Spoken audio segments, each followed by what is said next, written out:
In the heart of an inner-city suburb in Queensland, I embarked on my first year as a constable.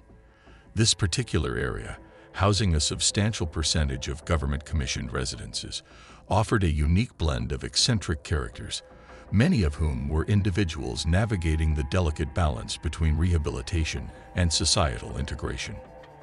Little did I know, one afternoon would unfold into an encounter with a man who would redefine my understanding of the term creepy.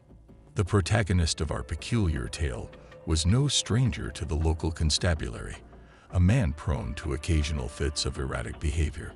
On this fateful day, he unleashed chaos upon his commissioned unit, wreaking havoc in a bizarre display of destruction. Latticework was kicked asunder, potted plants became airborne projectiles, and an inexplicable collection of pilfered footwear grew at an alarming rate. After a quarter-hour spree, the man seemingly exhausted his reservoir of mayhem and retreated to the confines of his unit. It was within those walls that we discovered the aftermath of his peculiar episode. The residence resembled a surreal art installation, with two pilfered coals trolleys masquerading as furniture and a pungent aroma of decay lingering in the air. As we navigated this bizarre environment, our attention was drawn to a makeshift coffee table adorned with scrawled notes of expletives and a mysterious wooden box. Upon opening said box, we were met with an array of small clip-seal bags, over 100 to be precise. The bags contained an enigmatic brown granular substance in varying quantities, accompanied by others filled with clear crystal-like material. Accustomed to encountering a myriad of substances in our line of work, we were perplexed by the unfamiliar nature of these bags.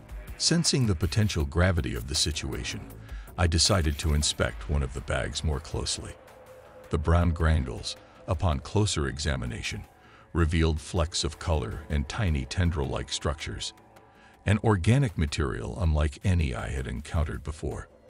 As my partner and I deliberated over the potential identity of this substance, a dog unit officer, who had assisted in the arrest, entered the scene.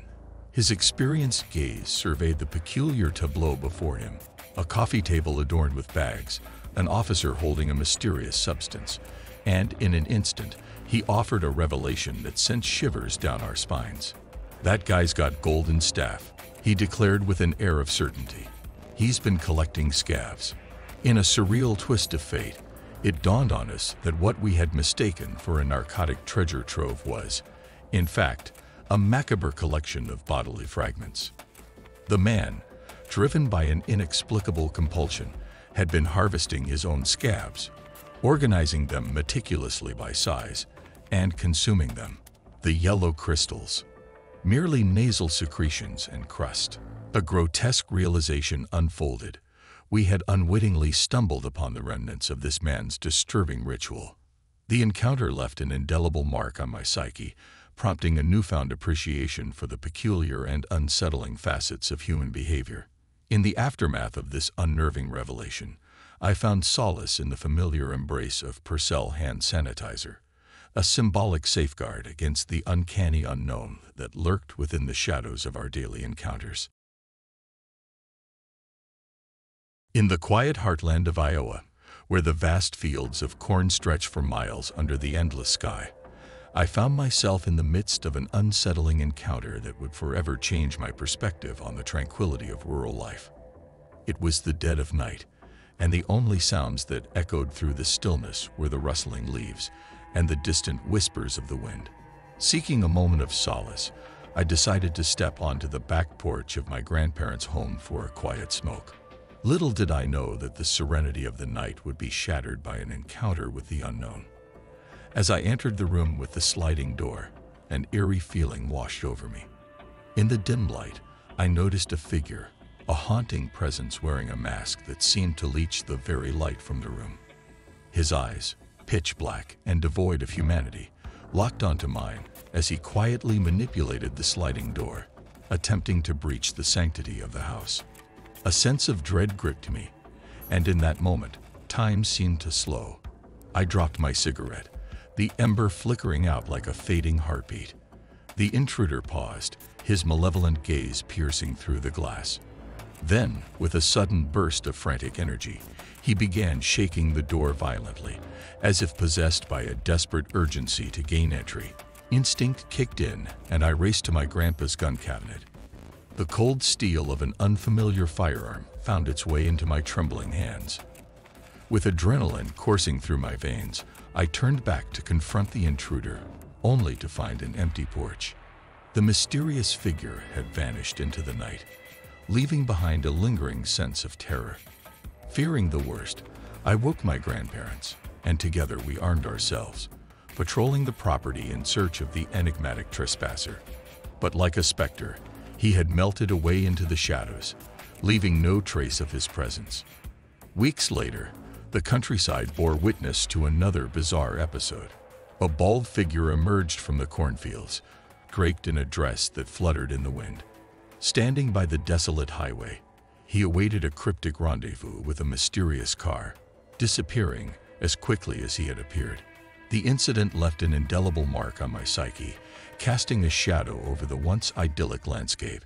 Even in the light of day, the cornfields, once a symbol of rural tranquility, became a realm of uncertainty, a place where the ordinary concealed the extraordinary, and the line between reality and the unknown blurred. In the realm of law enforcement, moments of intense adrenaline and quick decision-making are par for the course. One incident that still lingers vividly in my memory serves as a stark reminder of the mind's capacity to play tricks on even the most seasoned officers. It was a routine house clearance operation, each step calculated, each corner approached with caution. As I navigated the unfamiliar terrain, my senses heightened and my gun held at the ready. Suddenly, I rounded a corner only to be met with a shocking sight. A man, gun raised, pointing directly at my face. Instincts kicked in and my training took over.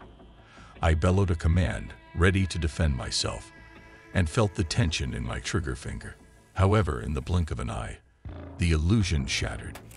The man in the mirror, a mere reflection, stared back at me. The supposed threat was nothing more than a full-length mirror strategically placed, a psychological trap that had momentarily fooled my perception. The rush of adrenaline, the palpable fear, and the realization that it was a mirror, not a foe, left me grappling with the intricacies of the human mind. It served as a stark illustration of the limitations of processing an entire scene at once, a humbling lesson in the unpredictable nature of the law enforcement landscape. Law enforcement officers often find themselves in unexpected and peculiar situations, as my brother-in-law, a seasoned cop, can attest.